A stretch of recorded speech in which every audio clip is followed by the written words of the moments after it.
Hi friends, everything for exam channel में आपका स्वागत है। आज हम बात करेंगे ओएनजीसी में बम्पर भर्ती की। जैसा कि आप जानते हैं कि ONGC oil natural gas corporation जिसके अंदर बम्पर भर्ती निकली है और ओएनजीसी अप्रेंटिस रिक्रूटमेंट 2020 में वैकेंसी निकली है। अराउंड इसमें 4182 सीट्स है।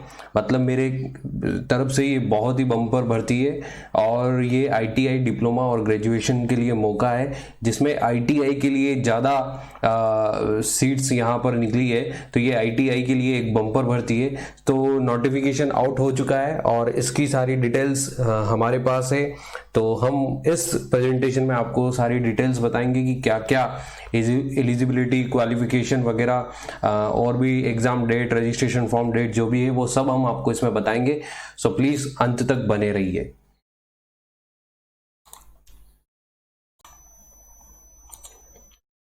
अब बात करते हैं हम oil and natural gas corporation limited में जो बम्पर भर्ती निकली है उसकी।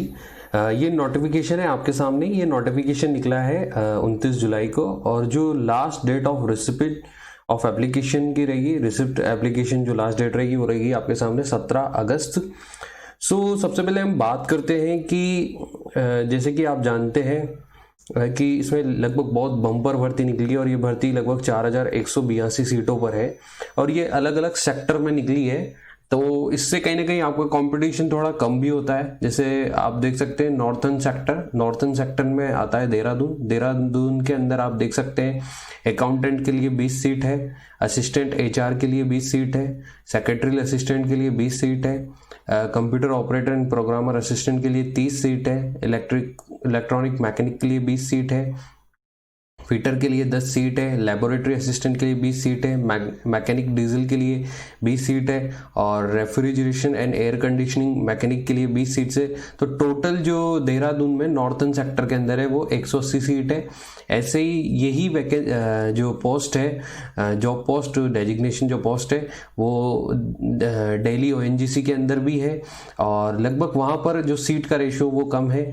यहाँ पर आप देख सकते हैं अकाउंटेंट के लिए 4 है, असिस्टेंट एचआर के लिए 4 है, computer operator and programming assistant के लिए 2 है, ड्रग्समैन है जो ड्रॉट्समैन है जो उसके लिए 1 पोस्ट है, इलेक्ट्रीशियन के लिए 1 पोस्ट है, सेक्रेटरियल असिस्टेंट के लिए 12 पोस्ट है। तो टोटल जो दिल्ली ओएनजीसी जो बेस है उसमें टोटल 24 सीट्स है नॉर्थन सेक्टर के अंदर। ऐसे जोधपुर के अंदर आप देख सकते हैं ये जोधपुर है, जोधपुर के अंदर टोटल जो सीट्स है वो 24 है। तो टोटल नॉर्थन सेक्टर के अंदर जो टोटल सीट्स है वो आप देख सकते हैं यहाँ पर 228 सीट्स है। टोटल कितनी सीट्स है? 228 सीट्स है। इसके बाद बात करते हैं हम मुंबई सेक्टर। ये मुंबई सेक्टर है। मुंबई सेक्टर के अंदर मुंबई के अंदर आप देख सकते हैं टोटल सीट्स है वो है 478 है। इसके बाद हम बात करते हैं गोवा के अंदर टोटल 16 सीट्स है और इसके बाद बात करते हैं हम हजीरा के अंदर 162 सीट है। तो टोटल आप देख सकते हैं। इसके बाद उड़ान के अंदर है 108 सीट है। तो टोटल मुंबई सेक्टर के अंदर 764 सीट्स है और डिफरेंट जॉब में डिफरेंट सीट्स है। इसके बाद बात करते हैं हम वेस्टर्न सेक्टर के में आप बात कर सकते हैं कैम्बे। ये सेंटर वर्क सेंटर के नाम है, ये सिटीज के नाम पर नहीं है। आप फिर ध्यान दीजिए जो कैम्बे है ये वर्क सेंटर के नाम पे है। तो इसमें जो टोटल सीटें हैं वो 132 है। वडोदरा में है वो 168 है। इसके बाद हम बात करते हैं अकलेश्वर में जो है वो 463 है। इसके बाद जो अहमदाबाद में है वो 465 सीट्स है। इसके बाद हम बात करते हैं महसाना में आप देख लीजिए टोटल 351 सीट है। तो टोटल जो वेस्टर्न सेक्टर में जो टोटल सीट्स है वो है 1579। इसके बाद हम बात करते हैं ईस्टर्न सेक्टर की। ईस्टर्न सेक्टर में जो जोरहट है उसमें टोटल 156 सीट है। इसके बाद बात करते हैं हम सिलचर में 49 सीट्स है। इसके बाद बात करते हैं नजीरा एंड शिवसागर, इसमें टोटल 511 सीट है। तो टोटल ईस्टर्न सेक्टर में 716 सीट्स है। इसके बाद बात करते हैं हम जो साउथ सेक्टर है उसमें कितनी सीटें हैं? चेन्नई के अंदर 72 सीट है। काकिंदा के अंदर 58 सीट है और राजा मुंदरी के अंदर 308 सीट है। काराइकल के अंदर टोटल आप देख सकते हैं 236 सीट है, तो टोटल इसमें 674 सीट है। सेंट्रल सेक्टर की बात करते हैं अपन, अगरतला के अंदर 163 सीट है, कैलकाटा के अंदर 58 सीट है, तो टोटल सेंट्रल सेक्टर को मिला के 221 सीट है। तो इन सब का टोटल अगर सभी सेक्टर की सीट्स का टोटल करें तो लगभग ये 4182 सीट्स का आंकड़ा है। इसके बाद बात करते हैं कि जो एज क्राइटेरिया है वो क्या है। मिनिमम एज है वो 18 साल होनी चाहिए और मैक्सिमम एज है वो 24 साल होना चाहिए। तो मतलब जो अभी जस्ट ग्रेजुएशन, डिप्लोमा और ITI करके निकले जो कंप्लीट करेंगे उनके लिए तो ये बहुत अच्छा मौका है, बहुत ही अच्छी बम्पर भर्ती है। इसके बाद बात करते हैं हम क्वालिफिकेशन एंड एलिजिबिलिटी क्राइटेरिया क्या होना चाहिए।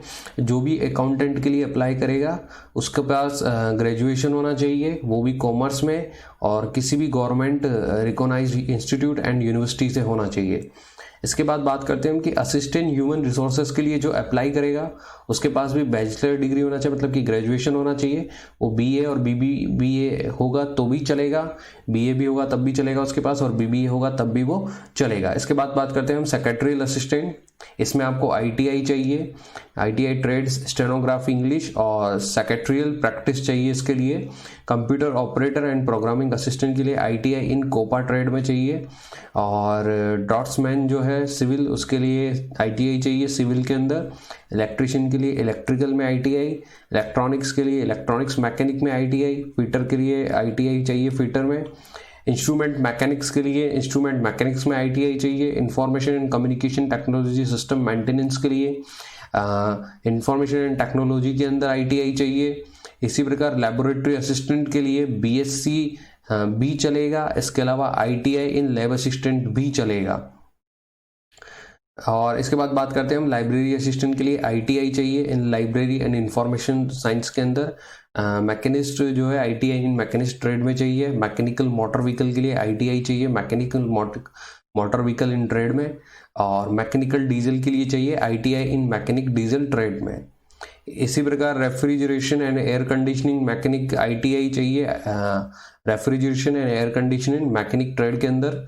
इसी प्रकार प्लम्बर के लिए भी ITI चाहिए, सर्वेयर के लिए भी ITI, वेल्डर के लिए भी ITI, और civil, computer science, electrical, electron telecommunication और इलेक्ट्रॉनिक मैकेनिकल के अंदर कुछ सीट्स हैं, उन सब के लिए डिप्लोमा चलेगा।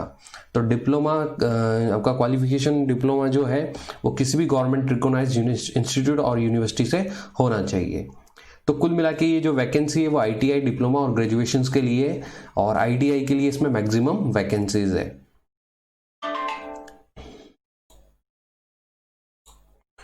हम बात करते हैं कि ड्यूरेशन ऑफ ट्रेनिंग जो है वो लगभग 12 मंथ का होगा सभी डिसिप्लिन्स के लिए, सिर्फ लाइब्रेरी असिस्टेंट को छोड़ के। और इसके लिए जो ट्रेनिंग पीरियड होगा वो सिर्फ 6 मंथ का होगा। और इसमें आपको स्टाइफंड भी मिलेगा। जो स्टाइफंड मिलेगा वो अप्रेंटिस एक्ट 1961 के अंतर्गत मिलेगा। इसके अलावा आपको कोई TADA नहीं दिया जाएगा क्योंकि वो ONGC की पॉलिसी में नहीं आता है। इसके अलावा सिलेक्शन प्रोसेस क्या होगा कि जब आप अपना फॉर्म सबमिट करेंगे तो उसकी क्वालिफिकेशन, उसके एक्सपीरियंस के बेसिस पे आपको मार्क्स दिए जाएंगे। उस मार्क्स के बेसिस पे एक मेरिट निकलेगी और उस मेरिट के बेस पर आपका सिलेक्शन होगा। इसके बाद हम बात करते हैं कि ONGC कहता है कि ONGC shall have no obligation to offer regular employment to apprentices during and or after the completion of apprenticeship period. After successful completion of apprenticeship period, candidate shall be relieved from the respective work area. जैसे ही आपकी apprenticeship complete होगी आपको वहां से relieve कर दिया जाएगा। इसके अलावा हम बात करते हैं कि आपको कैसे अप्लाई करना है। आपको ONGC की वेबसाइट पर जाना है www.ongcapprentice.ongc.co.in। इस पर जाकर आपको अप्लाई करना है और आपके पास समय होगा लगभग 29 जुलाई से लेकर 17 अगस्त तक का होगा। और इसमें पेपर बेस्ड कोई एप्लीकेशन नहीं है। ये सबमिशन 2 पार्ट में होगा, पार्ट 1, पार्ट 2।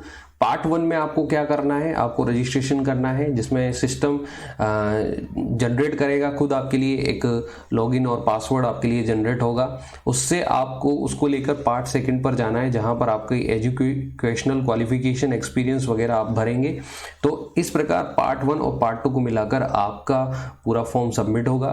आफ्टर दैट जब अगर आप सेलेक्ट होते हैं तो आपके पास एक डॉक्यूमेंट वेरिफिकेशन होगा, उसके बाद आपको ज्वाइनिंग दी जाएगी। ज्वाइनिंग आपको कोविड-19 की सिचुएशन को देखते हुए दी जाएगी। और आखिरी में हम बात करते हैं इंपॉर्टेंट डेट्स के बारे में। जो एडवर्टाइजमेंट निकला है वो 29 जुलाई को निकला है और ऑनलाइन एप्लीकेशन स्टार्ट हो जाएंगे 29 जुलाई से। लास्ट डेट सबमिशन की होगी वो होगी 17 अगस्त। इसके अलावा जो रिजल्ट और सिलेक्शन की डेट होगी वो होगी 24 अगस्त और जो रिसीव कंफर्मेशन फ्रॉम कैंडिडेट्स होगा वो भी 24 अगस्त से लेके 1 सितंबर की।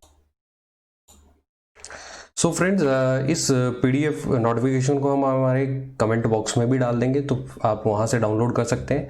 So thank you everything for exam को देखने के लिए and please like, subscribe and share करना ना भूलें।